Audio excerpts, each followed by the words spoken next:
You clicked on this video, which means you're looking for a scare. I promise, you won't be disappointed. But don't blame me if you can't sleep tonight.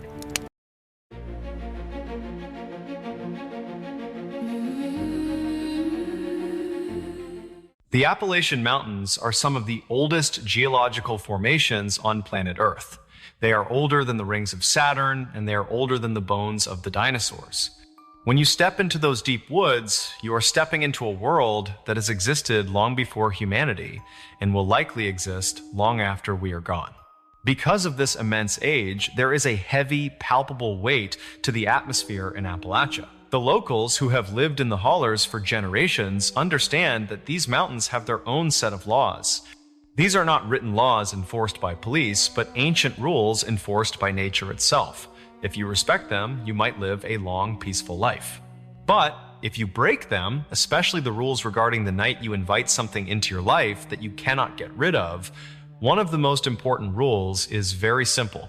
If you hear someone calling your name from the woods, do not look back. And more importantly, never ever whistle at night, because if you whistle, something might just whistle back. Before we begin, tell me, where are you watching from? Drop it in the comments. It's always fascinating to see where these stories are heard. All right, if you are a fan of the strange, dark, and mysterious, you have certainly come to the right place. The story we are covering today takes place in late November of the year 2022. It centers on a man named Caleb, who was a 32-year-old software engineer living in bustling Atlanta, Georgia. Caleb was burnt out.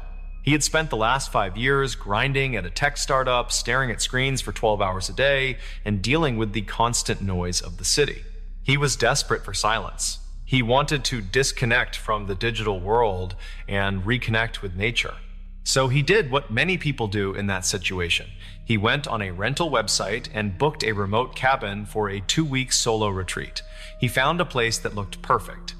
It was a small A-frame cabin located deep in the Blue Ridge Mountains of North Carolina, miles away from the nearest paved road. The listing boasted about the total isolation and the lack of cell service.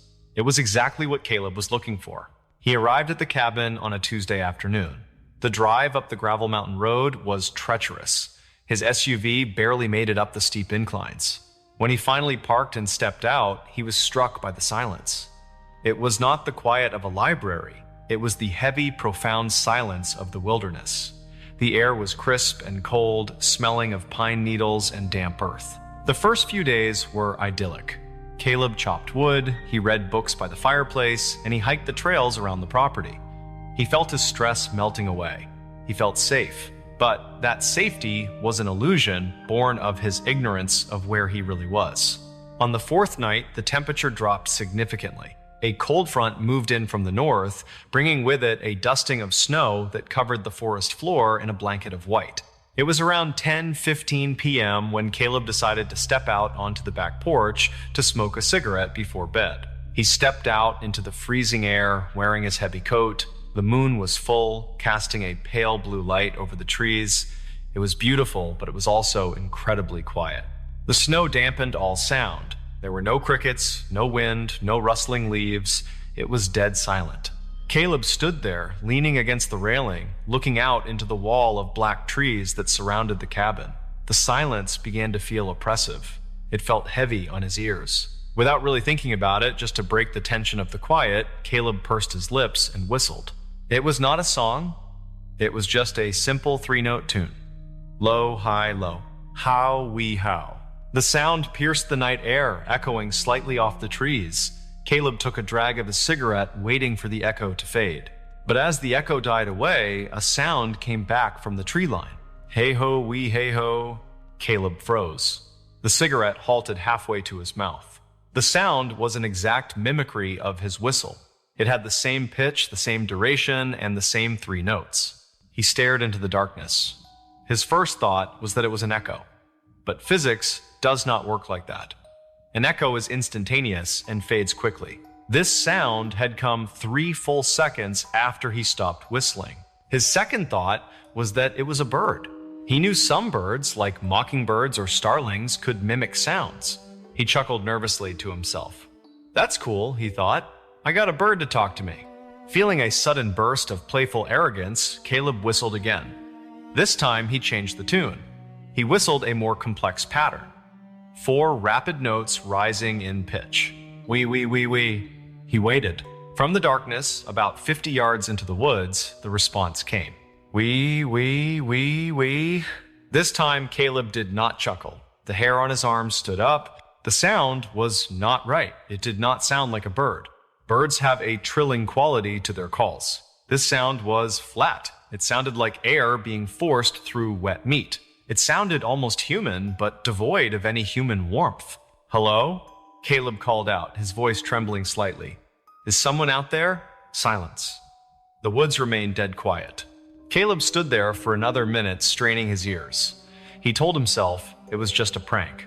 Maybe a local kid was messing with the city slicker. But they were miles from the nearest house. Who would be hiding in the freezing woods at 10:30 p.m. just to whistle at a stranger?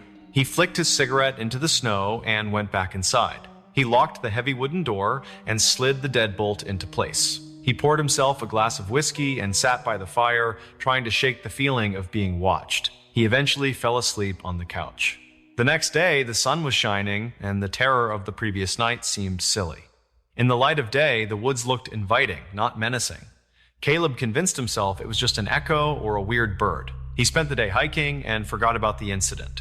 But night falls early in the mountains in November. By 5:30 p.m., the sun had dipped behind the peaks and the cabin was plunged into shadow.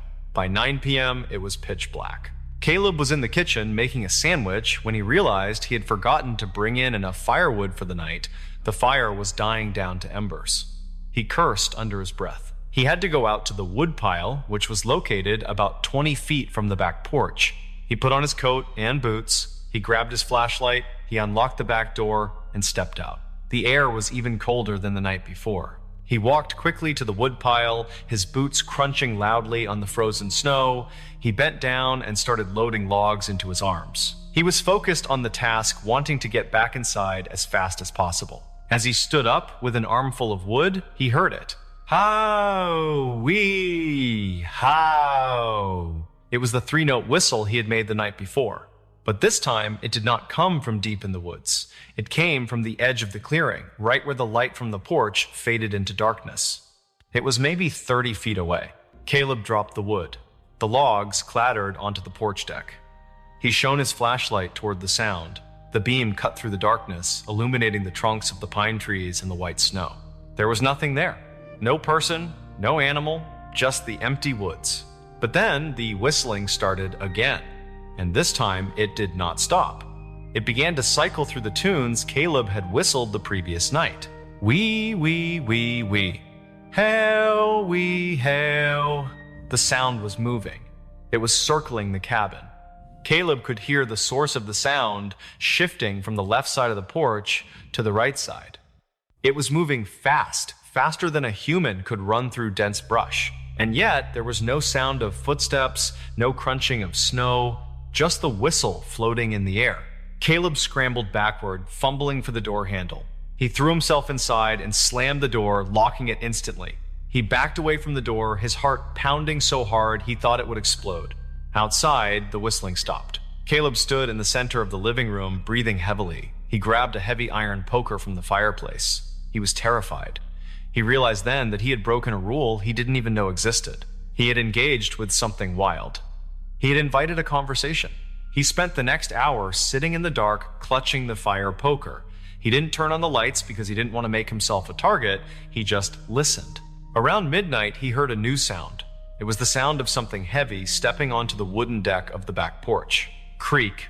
The wood groaned under a significant weight. This was not a raccoon or a stray cat. This was something big. Caleb held his breath. He watched the curtained window of the back door.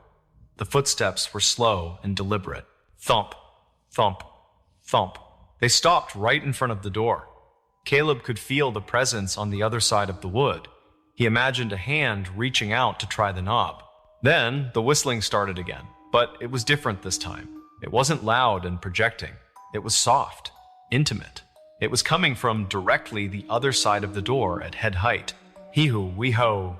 It was a whisper of a whistle. And then the voice changed. It stopped mimicking the tune and started mimicking something else. Hello? Is someone out there? It was Caleb's own voice. It was a perfect recording of what he had shouted the night before, but the tone was wrong. It sounded distorted and metallic, like it was being played back on a degraded cassette tape. Is someone out there? Is someone out there? The thing outside repeated the phrase over and over again, speeding up each time until the words blurred together into a chittering buzz. Caleb screamed, "Go away! I have a gun!" He didn't have a gun. He wished he did. The chittering stopped instantly. The silence returned.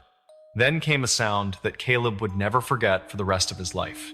It was the sound of a long, deep inhalation close to the crack of the doorframe. The thing was smelling him. It was smelling his fear. Then the footsteps retreated. Thump, thump, thump, creak, and then nothing. Caleb did not sleep that night. He sat with his back against the wall, facing the door, holding the iron poker until his knuckles turned white. He waited for the sun. When morning broke, the light brought a small measure of courage. Caleb packed his bags immediately. He didn't care about the money he had paid for the 2 weeks. He was leaving. He carried his bags to his SUV, scanning the tree line constantly. As he threw his bags into the trunk, he noticed something on the snow near the back porch. He walked over to investigate. The snow around the woodpile was disturbed. There were tracks, but they were not bear tracks, and they were not human tracks. They looked like human footprints, but they were impossibly long. The toes were elongated and splayed out, and the print was nearly 18 inches in length, and the stride was wrong. The distance between the footprints was nearly 10 feet, suggesting that whatever made them was either leaping or had legs that were unnaturally long. Caleb got into his car and drove. He drove down the mountain fast, risking a wreck on the gravel turns. He didn't stop until he reached a gas station on the highway 20 miles away. He walked inside, shaking to buy a coffee. The old man behind the counter looked at him. He saw the dark circles under Caleb's eyes and the pale color of his skin. "You look like you saw a ghost, son," the old man said. Caleb laughed, a dry, hysterical laugh. "I was up in a cabin on Black Mountain. I think someone was messing with me." The old man's face went serious. He leaned over the counter. "Did you hear anything at night?" Caleb nodded. "I heard whistling. So I whistled back." The old man closed his eyes and sighed. He shook his head slowly. "Son, you never whistle in these woods at night. Not ever." "Why?" Caleb asked, his voice barely a whisper. "Because the old man said, opening his eyes, which were full of a deep, ancient fear. Because it tells them where you are, and it tells them you are willing to play, and they love to play." Caleb drove back to Atlanta that day. He never returned to the mountains. He moved into a high-rise apartment in the middle of the city, surrounded by thousands of people and constant noise. He thought he was safe. But the story does not end there. 3 months later, in February of 2023, Caleb was in his apartment. It was late at night, around 2 a.m. A winter storm was hitting Atlanta, a rare occurrence that shut down the city. The streets outside were empty and covered in snow. The usual noise of traffic was gone. The city was silent. Caleb was lying in bed reading. He felt a strange sense of déjà vu. The silence felt familiar. It felt heavy. He got up to get a glass of water. As he walked past his balcony door, which was on the 15th floor, he stopped.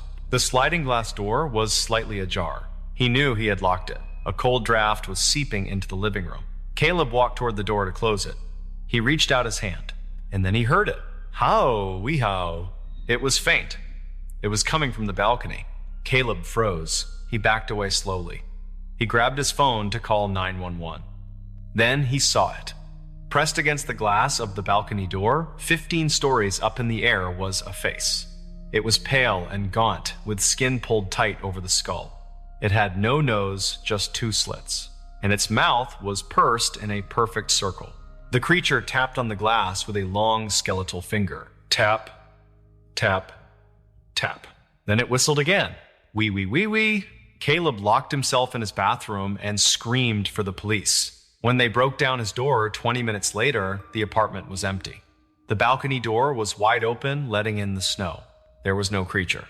But on the foggy glass of the balcony door, there was a smudge. It looked like the print of a mouth that had been pressed against the glass, whistling. Caleb spent time in a mental health facility after that. He told the doctors that the thing had followed him. He told them that once you answer the call, you are connected to it forever. The doctors said it was PTSD. They said it was a hallucination brought on by stress and isolation. But Caleb knows the truth. He knows that there are things in the oldest parts of the world that do not obey the laws of physics or geography. They obey the laws of the wild. And the law is simple. If you invite them in, they will come. It does not matter if you are in a cabin in the woods or a skyscraper in the city. If you whistle, you are saying, "I am here, come find me." So if you ever find yourself in the deep woods or even in a quiet park at night and you feel the urge to whistle a tune just to break the silence, don't. Keep your mouth shut, keep your head down, and keep walking.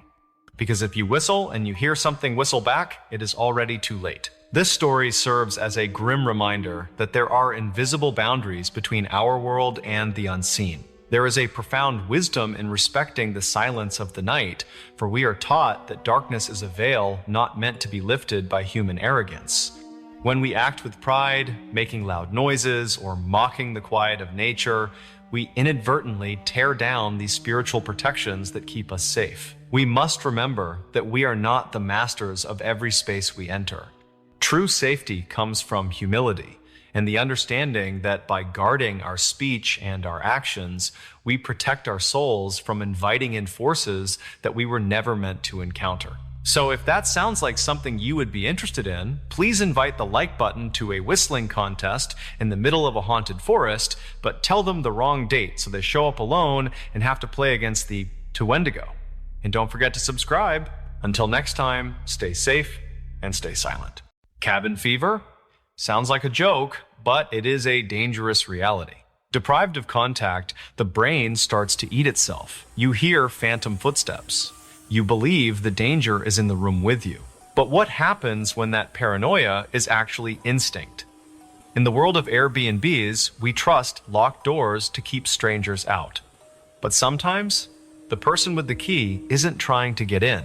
They are already inside. Before we begin, tell me, where are you watching from? Drop it in the comments. It's always fascinating to see where these stories are heard. All right, if you are a fan of the strange, dark, and mysterious, you have certainly come to the right place. The story we are covering today takes place in late December of the year 2023. It centers on a man named Elias. Elias was a 36-year-old architectural photographer living in the frantic noise of New York City. He was successful, but he was exhausted. The constant grind of the city, the deadlines, and the noise had ground his nerves down to nothing. He needed a break. He needed silence. So he did what many burnt-out professionals do. He opened an app and searched for the most remote property he could find. He wanted deep winter. He wanted snow. He wanted to be somewhere where his cell phone would just be a useless brick of glass and metal. He found a listing that looked too good to be true. It was located in the Upper Peninsula of Michigan near the shore of Lake Superior. The listing was titled The Glass Eyrie. It was a modern architectural marvel perched on a granite cliff overlooking the frozen lake miles from the nearest town. The photos showed floor-to-ceiling windows, a massive stone fireplace, and absolute isolation. The reviews were glowing 5 stars across the board. The only odd thing was that all the reviews were from years ago. There were no recent comments from 2023. Elias assumed it had just been taken off the market for renovations. He booked it for 10 days. Elias flew into Marquette, rented a heavy-duty 4-wheel drive SUV, and began the drive north. As he drove, the civilization peeled away. The 4-lane highways became 2-lane roads. The 2-lane roads became gravel tracks. And finally, he turned onto a narrow private drive that wound its way up a steep forested ridge. The snow was already falling heavy and thick. By the time Elias reached the cabin, it was 4:30 p.m. and the light was fading fast. The cabin was breathtaking. It was a sharp, angular structure of black wood and glass that seemed to jut out of the rock face like a shard of obsidian. Elias used the keypad code the host had emailed him. The door clicked open, he stepped inside and was enveloped in warmth. The heating system had been preset, the interior was minimalist and stark. Scandinavian furniture, clean lines, and those massive windows that looked out into the swirling white void of the storm. He unpacked his gear, he set up his camera equipment, hoping to get some shots of the storm over the lake. He poured himself a glass of whiskey and sat by the fire. For the first time in months, he felt his shoulders relax. The silence was absolute. The first 2 days were perfect. The storm intensified, burying the world in white, but Elias was cozy inside. He read books. He edited photos. He cooked elaborate meals in the high-end kitchen. But on the third day, the novelty began to wear off. The storm had turned into a full-blown blizzard. The wind was howling around the structure, shaking the glass panes. The snow was piling up against the doors. Elias realized he was truly trapped. He tried to go out to his car to get a charger he had forgotten, but the snow was already waist deep. He was not going anywhere until the plows came, and the plows would not come down this private drive unless called. And the phone lines were down. There was no cell service. The Wi-Fi, which had been spotty at best, cut out completely on the afternoon of the third day. Elias was alone. That is when he started to notice the house. As an architectural photographer, Elias had a keen eye for space and dimensions. He spent his life looking at floor plans and angles. He began to walk around the cabin, pacing the floors out of boredom. He noticed something strange about the hallway that connected the living room to the master bedroom. From the living room, the wall seemed to stretch for about 20 feet. But when he went into the bedroom and looked at the closet that shared that same wall, it felt shallow. Elias frowned. He walked back to the living room. He paced the wall. 1, 2, 3, 4, roughly 20 feet. He went outside to the back deck, which ran the length of the house. He braved the freezing wind to look at the exterior. The distance between the living room window and the bedroom window was definitely longer than the hallway inside. There was a gap, a dead space. Inside the house, there was roughly 4 feet of width missing between the hallway wall and the exterior wall. Elias went back inside, shaking the snow off his coat. He told himself it was just a utility chase, a place for the HVAC ducts or the plumbing. It was common in modern houses to hide the ugly mechanics behind thick walls, but the feeling of unease settled in his stomach. To distract himself, he decided to look for something to read. He had finished the books he brought. He scanned the small bookshelf in the living room. It was mostly filled with generic thrillers and local guidebooks. But tucked on the bottom shelf was a leather-bound book. It was the guest book. Elias pulled it out. It was heavy and smelled of old paper. He sat down by the fire and opened it. The first few pages were standard.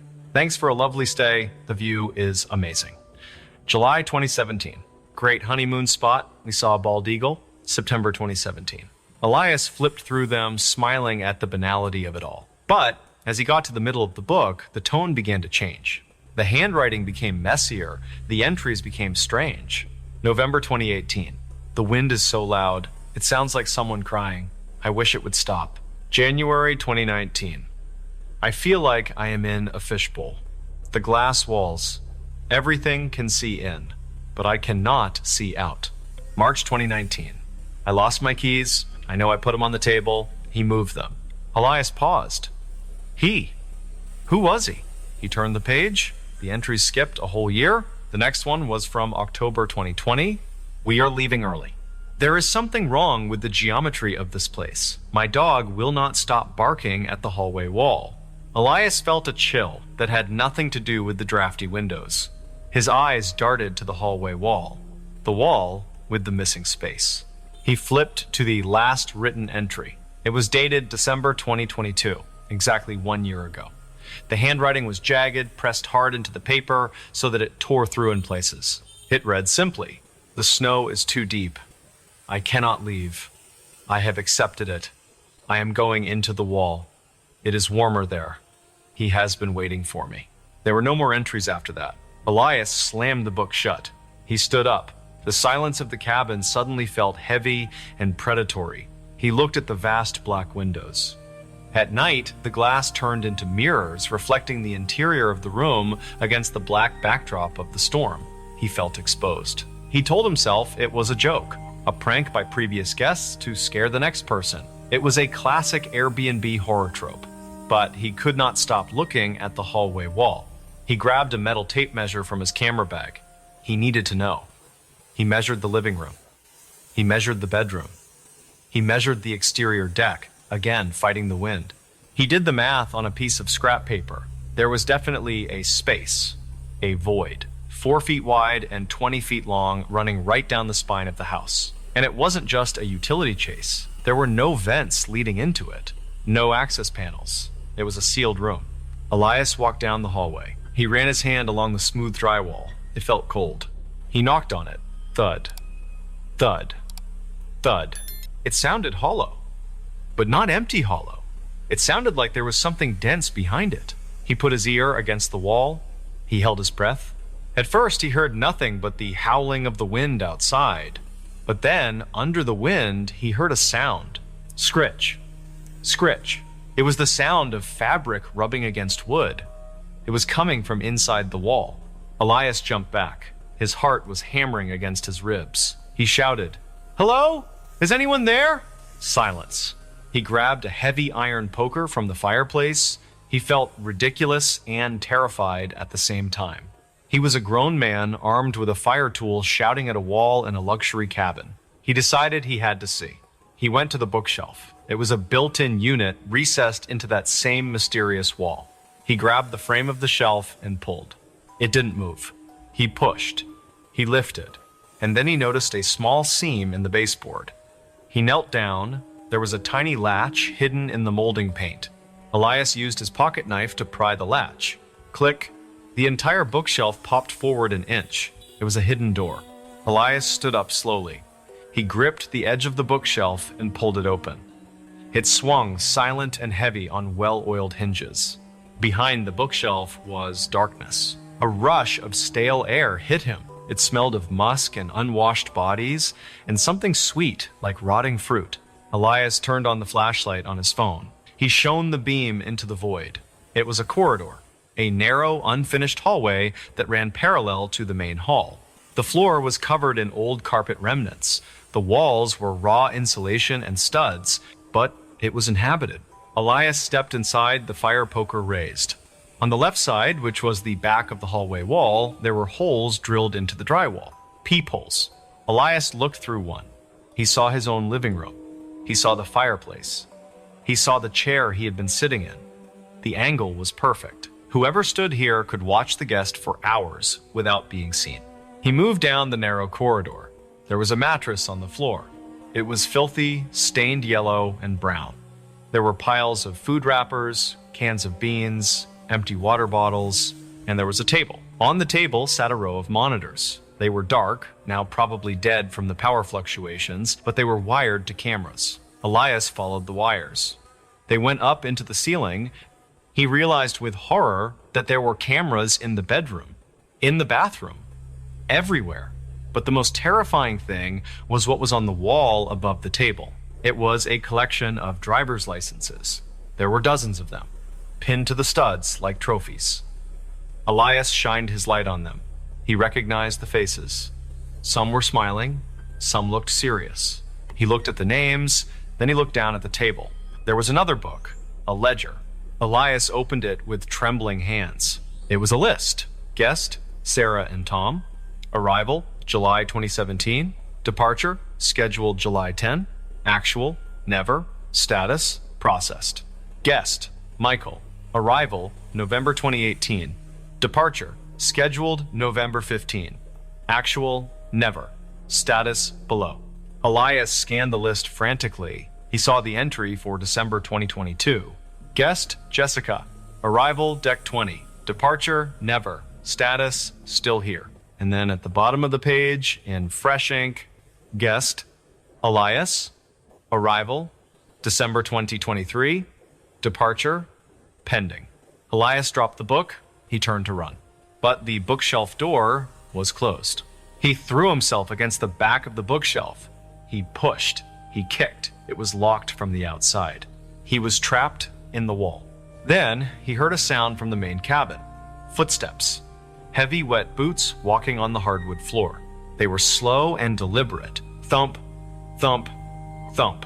Elias pressed his eye to one of the peepholes. He saw a figure walking into the living room. It was a man wearing a heavy winter parka covered in snow. He had a thick gray beard and eyes that looked completely devoid of humanity. The man walked to the fireplace. He picked up the glass of whiskey Elias had left there. He took a sip.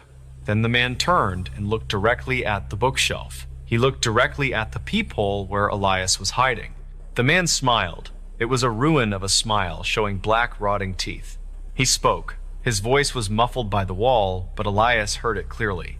"I hope you find it comfortable, Elias. It gets cold in the airy, but the wall keeps the heat well. Jessica is sleeping below us, but she gets lonely. She will be happy to have a neighbor." Elias screamed. He hammered on the wall. "Let me out!" The man didn't flinch. He just walked over to the keypad on the wall near the front door. He typed in a code. Suddenly, the lights in the secret corridor flickered and went out. Elias was plunged into total darkness. Then he heard a mechanical humming sound. The floor beneath him began to vibrate. The section of the floor where the mattress lay began to lower. It was a freight elevator, a trap door leading down into the granite cliff. Elias scrambled off the mattress, clinging to the studs.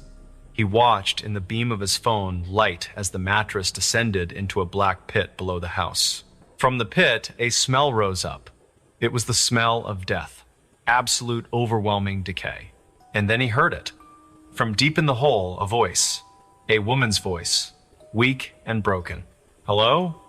Is someone new here?" It was Jessica, the guest from the year before. Elias knew he had seconds. He looked at the studs. He looked at the drywall that separated him from the hallway. He backed up as far as he could in the narrow space. He braced his shoulder, and he threw himself at the drywall. The first impact cracked the plaster. The man in the living room laughed. "It is no use, Elias. It is reinforced." Elias didn't listen. He hit it again and again. The adrenaline of survival gave him strength he didn't know he had. On the fourth, hit his shoulder punched through. He felt the cool air of the hallway. He kicked, he tore at the hole. He squeezed his body through the jagged opening, tumbling out onto the floor of the main hallway. He scrambled to his feet. The man was standing at the end of the hall holding a hunting knife. Elias didn't think. He didn't try to fight. He grabbed the heavy marble statue that stood on a console table in the hall, and he threw it with all his might. The statue hit the man in the chest, knocking him backward. He stumbled but didn't fall. Elias ran. He ran for the front door. He punched in the code. Error. The man had changed it. Elias heard the man groaning, getting back to his feet. Elias ran to the living room, to the massive floor-to-ceiling window. He grabbed a heavy cast-iron chair from the dining table. He swung it at the glass. Smash. The safety glass shattered into a million diamonds. The freezing wind of the blizzard roared into the room, instantly blinding him. Elias jumped. He fell 10 feet into a snowdrift on the deck below. The cold was shocking. It stole the breath from his lungs. But he scrambled up. He ran blindly into the storm. He didn't have his coat. He didn't have his boots. He was wearing socks and a sweater. He ran down the private drive, stumbling, falling, crawling. He couldn't feel his feet. He couldn't feel his hands. He just kept moving away from the house. He doesn't remember much of the next hour. He remembers the white darkness. He remembers the sound of the wind screaming his name. He was found 4 hours later by a snowplow driver on the main county road. He was nearly dead. His body temperature had dropped to a level that should have been fatal. When he woke up in the hospital 3 days later, he told the police everything. He told them about the wall, the peepholes, the ledger, the pit. The state police raided the glass airy 6 hours later. They found the cabin. They found the bookshelf. They found the secret room, but it was empty. The monitors were gone. The cameras were ripped out. The ledger was missing. The mattress and the filth were cleaned out. And the floor? It was solid concrete. There was no elevator, no pit, no Jessica. The police did a ground-penetrating radar scan of the foundation. They found that there was indeed a cavity beneath the house deep in the granite, but there was no way to access it.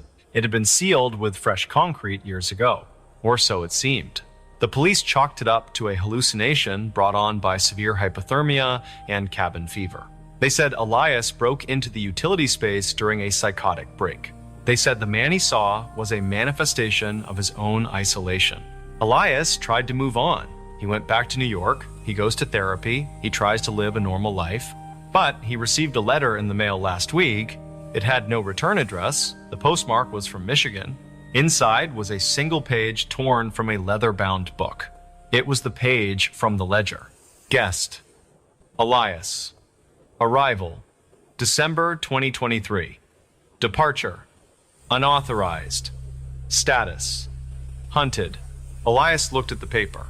And then he noticed something written on the back in shaky, jagged handwriting. He is coming to collect his deposit. This story is a terrifying reminder of the reality of rental properties.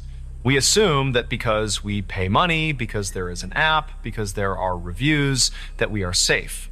We assume that the walls around us are there to protect us. But in every house, there are spaces we do not see. Spaces between the studs, spaces under the floorboards, and sometimes those spaces are occupied. Cabin fever is real. It drives men mad. But sometimes the madness isn't what you see in your head, it is what you see through the hole in the wall. This ordeal forces us to confront a hard truth about where we place our trust. We often believe that physical barriers, thick walls, expensive locks, and remote locations can grant us true sanctuary. But there is a deception in the material world. What appears beautiful and serene on the surface can often harbor the darkest intentions underneath. We are taught that isolation without spiritual vigilance is not a refuge, but a risk. When we cut ourselves off from the world and ignore the quiet warnings of our intuition, we strip away the natural protections of community and connection. True safety does not come from hiding in the dark. It comes from remaining awake and aware. For evil always waits for the moment we close our eyes and believe we are untouchable. Until next time, stay safe and check the walls. We trust certain people to be arbiters of reality. We trust police officers, with their 36 years of service, to write objective, factual reports. We trust doctors and hospital staff to make rational scientific diagnoses. And we trust government caseworkers from Child Protective Services to separate paranoid delusion from tangible danger. These are the people of facts, the people of evidence. So what happens when these same people in their official signed government and medical reports use words like demonic possession, levitation, and portal to hell? What happens when a police captain, a career skeptic, sees a 9-year-old boy walk backwards up a wall? What happens when hospital staff witness that same boy on the ceiling? This is not a story from the 1700s. This is not a legend from a dusty, forgotten book. This case file was opened in 2012, and it is, perhaps, the most terrifyingly, officially documented case of demonic possession in American history. Before we begin, tell me, where are you watching from? Drop it in the comments. It's always fascinating to see where these stories are heard. All right, if you're a fan of the strange, dark, and mysterious, you have certainly come to the right place. Our story begins in the winter of 2011 in Gary, Indiana. Latoya Ammons was a mother of 3, and like any mother, she was just trying to find a safe, affordable place for her family. She, her mother, Rosa Campbell, her 12-year-old daughter, her 9-year-old son, and her 7-year-old son moved into a small, unassuming, one-story rental house on Carolina Street. It was a fresh start. It was supposed to be a safe haven. The house, however, did not feel safe, even from the first night. The family, especially Latoya's mother, Rosa, felt a strange, oppressive energy. But it was in December of 2011 that the first impossible sign appeared. It was the middle of a freezing Indiana winter. Snow was on the ground. Latoya walked onto her small enclosed front porch and stopped dead. The porch was swarming. Not with a few flies, but with hundreds, maybe thousands, of massive, black, biting flies. They were thick, buzzing, and clinging to the windows, a living carpet of black. They were so dense they blocked out the weak winter light. Latoya and Rosa, terrified, killed them, but the flies came back, again and again, thriving in an environment where they should have been frozen solid. It was a plague, and it was just the beginning. The house, it seemed, was waking up. The family began to hear footsteps. Heavy, booted footsteps walking up from the basement stairs in the middle of the night. They would hear the basement door creak open, the footsteps would walk down the hall, and then they would just stop. Rosa Campbell claimed she saw a shadowy figure, a tall, dark man pacing in the living room. The activity, which had been spooky, soon turned personal, and it focused on the children. One night, Latoya's 12-year-old daughter was at a sleepover with a friend. It was late, well past midnight. Latoya's mother, Rosa, was checking on them. She opened the bedroom door and was met with a sight that stopped her heart. The girl's friend was on the floor, crying in the corner. And LaToya's 12-year-old daughter. She was not in her bed. She was above it. She was levitating, horizontally, several feet in the air, her body completely rigid. She was unconscious. Rosa screamed. The girl dropped, hard, onto the mattress. The family was terrified. This was not a ghost story. This was an attack. The children, all three of them, began to change. Their personalities, once bright and happy, became dark and violent. Their eyes, LaToya claimed, would bulge, their faces twisting into unnatural, hateful sneers, and their voices would drop, becoming deep, guttural, and demonic. They would say things, horrible things, in voices that were not their own. They told their mother they were being tormented, that they could hear other demons, that they were being told to kill. The 9-year-old son seemed Tobe a particular target. He would sit in a closet and talk for hours to a boy that no one else could see. He would have conversations, and then he would suddenly start screaming. One day, in the middle of the kitchen, he smiled at his 7-year-old brother.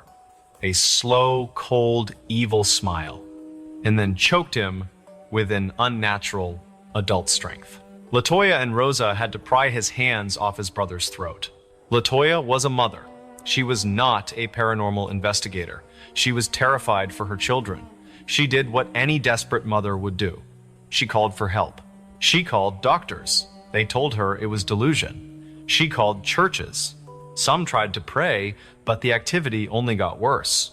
She called psychics and clairvoyants, who, after visiting the house, fled in terror. They told LaToya that the house was not just haunted by 1 or 2 spirits. They said there were over 200 demons in that small 1-story home. They said it was a portal. The family was in a living hell. The children were a danger to themselves and to each other. LaToya was out of options. She was a mother, watching her children be torn apart by something she could not see. She made a decision that would change everything. A decision that would take this from a private, terrifying story to a documented official case file. In April of 2012, she called the police, and she called the Indiana Department of Child Services. This is where the story shifts. This is where the world of facts collides with the world of the impossible.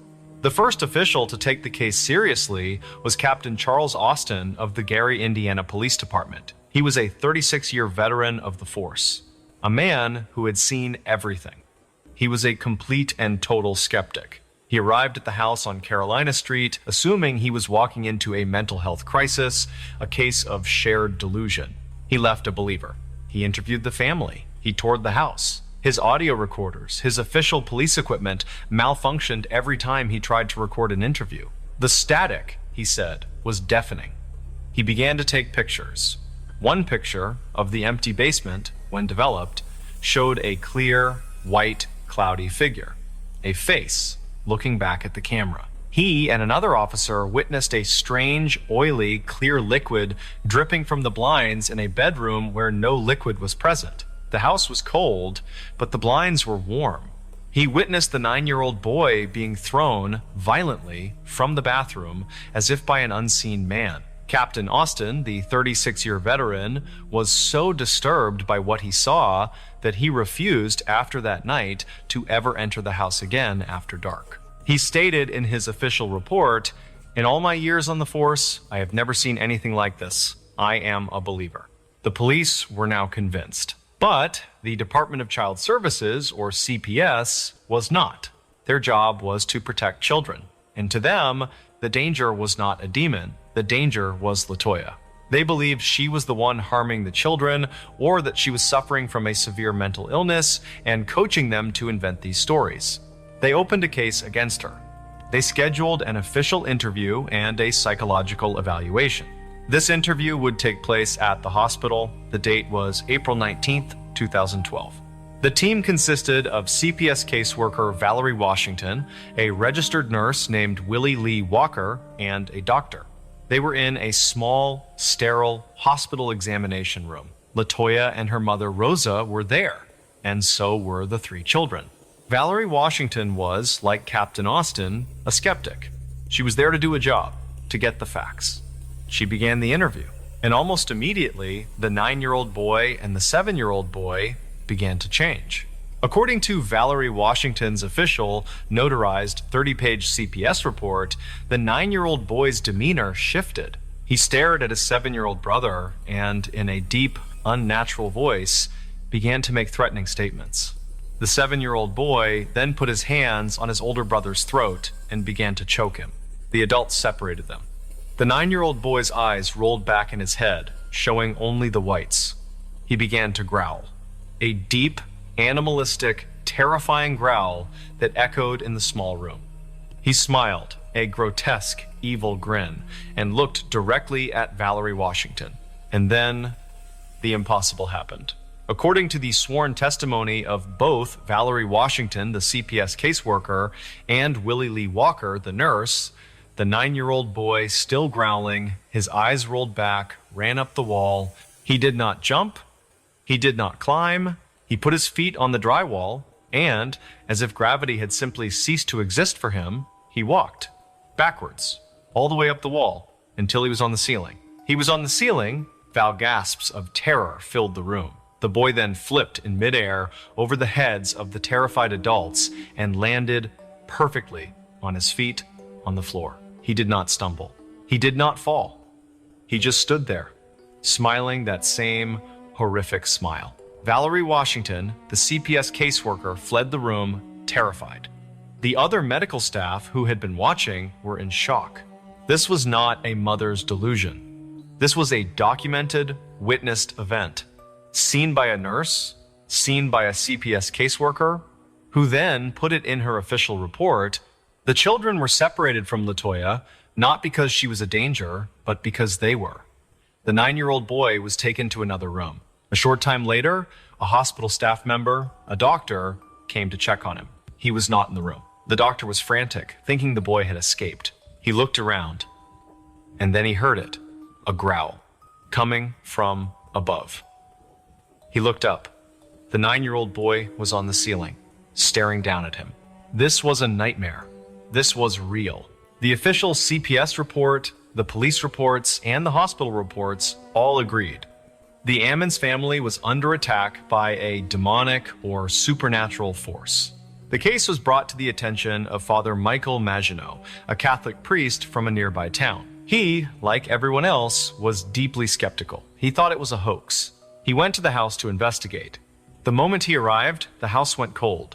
His cell phone battery, which had been full, died instantly. He began to bless the home, and a strange, oily substance began to bleed from the walls. He interviewed Latoya, and he too became a believer. He sought permission from the bishop of the Diocese of Gary. This was not a simple blessing.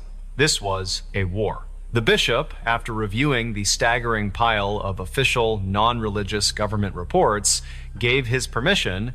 Father Michael Maginot performed 3 grueling, powerful exorcisms. 1 on Latoya herself, who the demon had begun to possess, and 2 on the house. He said it was a battle. The house fought him. He was choked. He was thrown. But he finished the rites. After the final exorcism, the house fell silent. Latoya Ammons and her family were finally reunited. They left the house on Carolina Street immediately. They never returned. They moved out of state, changed their names, and disappeared, trying to heal from a trauma that no one would have believed if not for the stack of impossible official reports. The house itself, the portal to hell, sat empty. No one would live there. It was eventually purchased in 2014 by the paranormal investigator Zach Bagans. He and his team went in, and what they found terrified them. They claimed it was the most evil place they had ever been. He intended to make a documentary, but in 2016, he abruptly, and at great personal cost, had the entire house demolished. He tore it down, bulldozed it, and had the dirt consecrated. He said he did it because the house was too dangerous. He was afraid that whatever was in there would get out and follow someone else. The house on Carolina Street is gone. It is just an empty, grassy lot, but the case files, the police reports, the CPS documents, and the medical charts, they all still exist. They are a chilling, terrifying record of a time when the veil between worlds ripped open and the people we trust to be the arbiters of reality were forced to document an encounter with hell itself.